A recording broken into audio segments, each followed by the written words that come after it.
Olá, caro aluno, tudo bem? Seja muito bem-vindo. A gente está começando aqui hoje a nossa maratona de estudos, preparando você para as provas da FUVEST, né? FUVEST é a fundação do vestibular que prepara o vestibular da USP, né? Universidade de São Paulo, que tem inúmeros cursos em seus diversos campos espalhados em todo o estado. Gente, é muito importante a gente conhecer bem a prova da FUVEST para que a gente consiga desenvolver um trabalho focado com você. Então a gente está iniciando hoje a nossa sequência de 10 vídeos que vão trazer para você um conhecimento mais aprofundado da prova com os principais conteúdos cobrados na parte de física dessa prova. A gente vai trabalhar com você a parte conceitual, exercícios e também resumos que vão ajudar você a mandar super bem. No final desse vídeo, lá na descrição, você vai encontrar uma lista de exercícios com 10 questões da FUVEST, de provas anteriores, dos assuntos que a gente vai discutir na aula de hoje. Então é importante que você esteja focado para que a gente consiga aí atingir os nossos objetivos. Para que você acompanhe melhor essa aula, é importante que você tenha em mãos caneta, caderno e muita força de vontade. Procure um ambiente calmo e tranquilo para que você consiga focar. Essa aula terá duração de 15 minutos e você vai sair desse momento com muito mais aprendizado e conteúdo. Fala, caro aluno, tudo bem? Tudo tranquilo? Então vamos começar aqui a nossa jornada dentro dos conceitos de física mecânica, na parte de dinâmica. Para falar de dinâmica com você, a gente tem as 3 leis de Newton, Sir Isaac Newton e a física clássica, né? Gente, os postulados de Newton, segundo as leis da mecânica, são o seguinte, olha lá.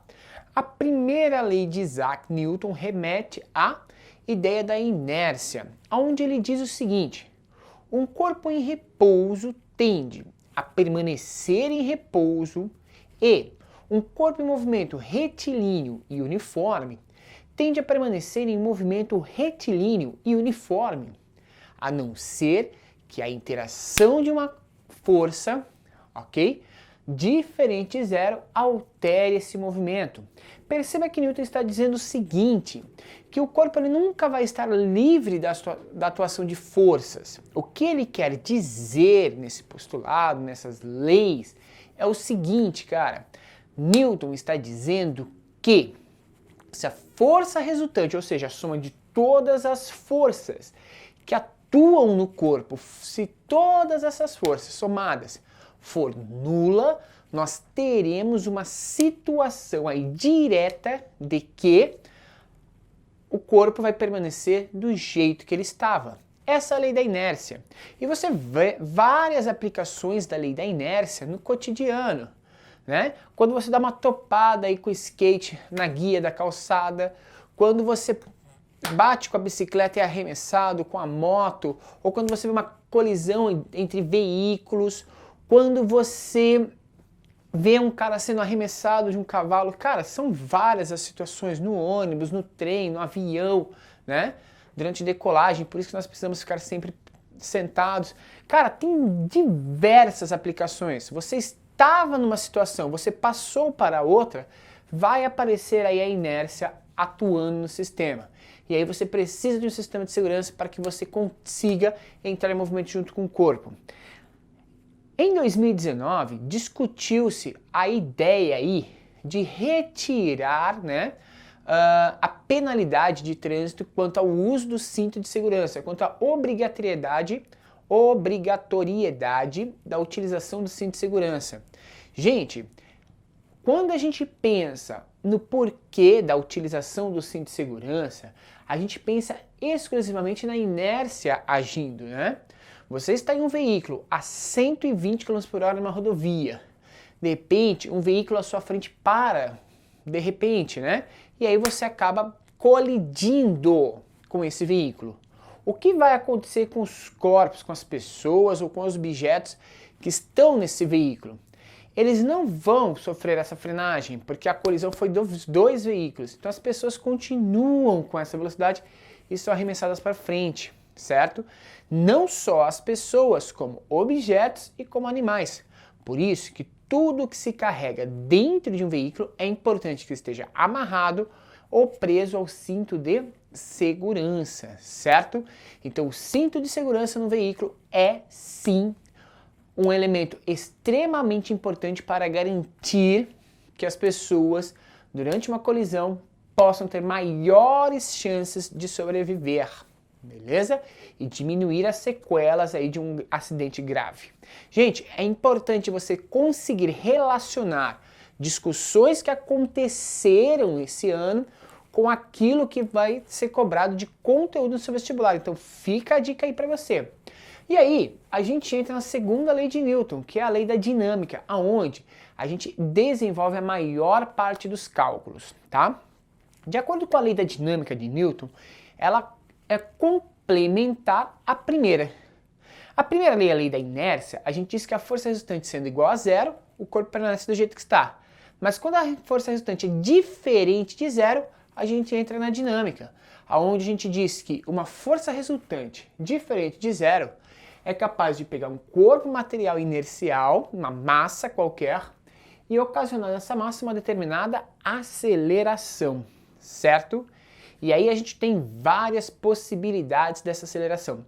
Se a força for aplicada no mesmo sentido do movimento do corpo, o corpo acelera. Mas se eu tiver uma força contrária ao movimento do corpo, a gente vai ter aí uma frenagem, ou seja, uma diminuição na taxa de aceleração desse corpo. No problema aqui, eu coloquei 3 situações de problemas que são muito cobrados, muito específicos aí de provas como a que a gente está analisando, tá? Eu tenho aqui uma mesa com 2 blocos presos a ela, eu tenho um plano inclinado e eu tenho aqui a análise de forças de atrito. Então é importante a gente conhecer cada um desses 3 elementos. Se você tiver conhecimento desses 3, a sua chance de acertar a questão é muito maior. Gente, primeira coisa, nesse primeiro modelo, eu quero analisar com você o seguinte: quais são as forças que atuam nesse sistema? Quando a gente observa aqui, a gente tem uma força para baixo em todos os corpos, que é a chamada força peso. A força peso é uma força que age em todos os corpos e puxa esses corpos para o centro da Terra, ok? Então a gente tem aqui força peso. Eu sempre vou fazer essa setinha em cima da força, representando que isso é uma grandeza vetorial. Muito bem. Quando o corpo está em contato com a mesa, ele sofre a ação de uma força que impede que ele vá para o centro. Então eu tenho aqui um exemplo, um banco, certo? E nesse banco eu vou colocar um livro. Então eu vou colocar aqui, ó, um livro aqui nesse banco. O que está acontecendo, gente? Tem uma força peso que está puxando esse livro para o centro da Terra. A ideia do livro é cair até o centro. Se não tiver o banco, ele vai, né? Mas quando eu coloco o banco sustenta esse corpo, fazendo então aqui a força peso e uma força de sustentação. Essa força de sustentação aqui embaixo, ok? A gente chama de força normal. É a força que impede que esse corpo caia, chegue até o centro da Terra. Essa é a chamada força normal. No plano horizontal, a força peso e a normal, em módulo, elas são exatamente iguais. Então a gente pode dizer que o módulo do peso é igual a normal. Isso nesse tipo de sistema aqui, tá? Nesse tipo de sistema. Importante a gente lembrar isso, ok? Quando a gente passar para outros modelos, isso não vai ser tão fácil ou tão direto desse jeito. Gente, então quando a gente tem 2 forças de mesma intensidade e sentidos opostos, elas se anulam. Então a normal e o peso acabaram se anulando nesse sistema. Então essas 2 forças não vão interferir no movimento do sistema, ok? Aqui no fio vai existir uma força chamada força de tração. Força de tração, que vai puxar o bloco A. Aqui na parte B também tem uma força de tração, que sustenta, de certa forma, o bloco B. Só que a tração é no mesmo fio, certo? É um único fio que está aqui preso, ou seja, estas trações são iguais e elas também estão em sentidos opostos. Obviamente, a atração também é anulada, dado também que a gente pode pensar o seguinte: a atração não é uma força nova que existe no sistema, ela é só a transmissão da força que está puxando o segundo bloco. Por fim, sobrou para a gente uma força, o peso do bloco B. E o peso do bloco B nesta situação é a nossa força resultante, certo? Então, se o peso do bloco B é a nossa força resultante, a gente diz o quê? Peso de B é igual a massa vezes a aceleração. Peso de B é igual a massa vezes a aceleração. Então, a aceleração desse sistema se dá por causa do peso do bloco B, que é a massa do bloco B. Lembra como calcula peso? Vezes a aceleração gravitacional, certo? Lembrando que o peso de um corpo pode mudar de um planeta para o outro. Então, se eu tivesse essa máquina aqui funcionando na Lua, ok? Ou em Saturno, ou em Marte, então depende da região onde eu esteja, a gravidade ou a aceleração gravitacional pode ser diferente. Então, eu mudo o peso, mas não vou mudar a massa do corpo. Massa se mantém constante, o peso muda por causa da gravidade. Esse sistema está puxando o bloco A e o bloco B juntos com uma determinada aceleração. Então, se você fizer aqui a avaliação desse sistema, você consegue calcular de forma tranquila qual que é a aceleração do sistema. Então, é esse tipo de análise que o vestibular pede para a gente, certo? A gente conseguir, de certa forma, aí, calcular esse tipo de sistema, avaliando as forças como que elas interagem no modelo. Lembrando que aqui eu considerei um sistema sem atrito. A gente vai falar de atrito daqui a pouco e a gente volta aqui para falar, olha, se a gente tivesse atrito seria diferente, tá? Vamos lá. Segundo ponto aqui, cara, é esse elemento aqui que ele é clássico, o plano inclinado, ok? Vou chamar esse bloquinho nosso aqui, já que o bloco A e B participaram, vamos chamar aqui o bloco C, beleza? Gente, no bloco C, a gente tem quais forças agindo? A gente tem a força peso, puxando o sistema para baixo, então vou colocar aqui a força peso, certo? Só que essa força peso, cara, ela está inclinada em relação ao plano da mesa, certo? Então a gente decompõe essa força em duas novas forças. A força PY e a força PX, certo? Você sempre vai ter que analisar esse sistema a partir disso. PY, PX e o peso em si, certo? Essa força PY, ela é anulada por uma força que surge aqui em cima, que é a chamada força normal. Aí vem uma suposição importante. Qual que é? A normal, ela é sempre perpendicular ao plano. Então vamos supor aqui, pega o nosso banco novamente. Se eu tiver uma força normal, aqui representada por essa haste, conforme eu vou inclinando esse plano, a força normal também vai inclinando, fazendo com que ela seja sempre perpendicular ao plano de orientação, certo? Então, nesse caso aqui, a força normal, ela é perpendicular, forma 90 graus com o plano, ok? E ela está sendo anulada pelo PY. Então, em módulo, né, PY, o módulo de PY é igual ao módulo da força normal. Isso é importante você saber num plano inclinado. Mas quem é PY? Qual que é o valor de PY? Qual que é o valor de PX? Como que a gente pode calcular esses valores numéricos? Cara, para a gente calcular esses valores numéricos, a gente vai fazer o seguinte. Saca só, pegar um giz aqui, para a gente escrever. Vamos lá? A gente vai fazer o seguinte, ó. Tá vendo que aqui é o ângulo? A gente vai pegar esse ângulo aqui, ó, e vai trazer para o nosso triângulo aqui das forças. Olha a relação dos dedos aqui, ó. Tá vendo 90 graus? Eu vou girar minha mão e olha 90 graus aqui também. Aonde que está o ângulo alfa? O ângulo alfa está aqui, ó. Ok? Vou fazer uma setinha, aquilo ali representa o ângulo alfa. Então o PX, ele é o cateto oposto ao ângulo alfa. Então PX, ele vai ser P vezes o seno de alfa, né? Porque cateto oposto sobre hipotenusa é a função seno. E o PY, ele é o peso vezes o cosseno do ângulo alfa. Então, de novo, recapitulando com você, é importante que a gente consiga descrever como que surgem essas forças nesse tipo de sistema. Nesse caso aqui, o nosso Px é o responsável pelo movimento. Então eu posso dizer que Px é a nossa força resultante, ou seja, é igual a massa vezes a aceleração. Ou seja, mg seno de alfa é igual a massa vezes a aceleração. Se a gente cortar a massa, a gente percebe que a aceleração em um plano inclinado não depende do valor da massa, depende só da gravidade e do ângulo de inclinação do corpo. Muito importante a gente saber essa característica, beleza? Pessoal, fazendo aqui a nossa separação, a gente tem a última parte aqui que fala sobre a força de atrito.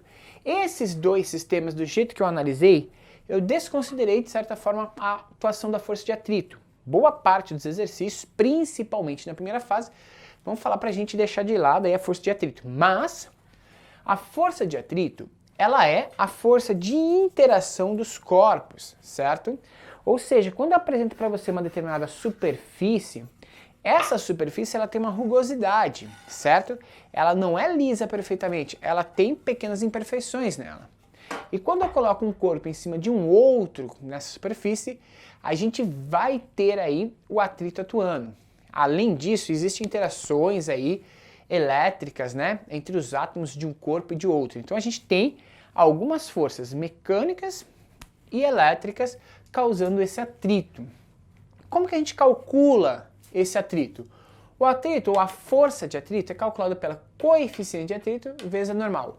O que é o coeficiente de atrito? É a relação direta, caiu aqui a nossa régua, é a relação direta entre o coeficiente, né, ou seja, a normal, e a força que você faz para deslocar, certo? É daí que a gente tira o coeficiente de atrito, que depende das características do material. Normalmente, esse coeficiente ele é dado para a gente porque ele é analisado experimentalmente. Mas caso não apareça, o exercício vai te fornecer a força de atrito e a normal para que você encontre esse elemento, beleza? Então é possível se estudar o atrito a partir daí, tá? A gente tem dois coeficientes de atritos para cada material. Um deles é o atrito estático, ou seja, antes do corpo entrar em movimento, e ele é sempre maior ou no máximo igual ao outro, que é o atrito cinético, que é quando o corpo já está em movimento. Então perceba, a força para colocar um corpo em movimento normalmente é maior do que a força para manter um corpo em movimento, tá? Então o atrito estático ele nunca será menor que o atrito cinético, beleza? E o atrito estático ele é variável, por quê? Quando você calcula força de atrito estático, que é o coeficiente de atrito estático vezes a normal, você está calculando a força máxima, ou seja, qual que é o máximo de força que tem que fazer para colocar o corpo em movimento. Mas se eu fizer uma força menor, o atrito só responde a essa força, ele é uma reação à força aplicada. Ou seja, se eu tentar empurrar esse banco, vamos supor que eu calculei esse banco e a força de atrito deu 100 newtons. Se eu aplicar 10 newtons, ele vai responder com 10 newtons. 20, ele responde com 20. 30, ele responde com 30. 50, ele responde com 50. 80, ele responde com 80. 99, ele responde com 99. 100, ele responde com 100. 101, aí eu já coloco ele em movimento porque eu ultrapassei o limite do atrito estático proposto inicialmente. Fica essa dica, tá? Então, normalmente o gráfico vai ser representado assim. O atrito estático ele vai variando até um certo limite. Chegou nesse limite, o corpo entra em movimento, a gente cai, essa força diminui e a gente entra numa situação de atrito cinético, beleza? Lembrando, força de atrito é μ vezes a normal. Normal nesse caso aqui era o próprio peso do corpo, então dava para a gente calcular a força de atrito de boa. Nesse caso aqui, A normal é o PY, que é o peso vezes o cosseno de alfa. Então a gente teria que fazer que a força de atrito seria o Mi vezes o peso vezes o cosseno do ângulo. Então, para cada situação, a gente vai calcular esse atrito de uma forma diferente, beleza? Gente, 3 modelos que podem estar presentes aí na sua prova. Tranquilo? Espero que você tenha compreendido esse sistema de atrito, de forças em geral, para que você consiga mandar super bem aí naquilo que você se propôs a fazer. Na descrição do vídeo nós temos os exercícios relacionados a esse sistema e na próxima aula a gente começa resolvendo um desses exercícios para a gente dar continuidade nos nossos estudos. E aí, você curtiu essa aula? Deixa nos comentários, é importante. Não deixa de dar o seu like nesse vídeo e se inscrever. Compartilha o vídeo com o maior número de pessoas para ajudar o canal a crescer, beleza? Vou ficando por aqui. Um abraço, galera, bons estudos e a gente se vê lá na lista de chamada, lá na sua aprovação. Valeu, um grande abraço e tchau!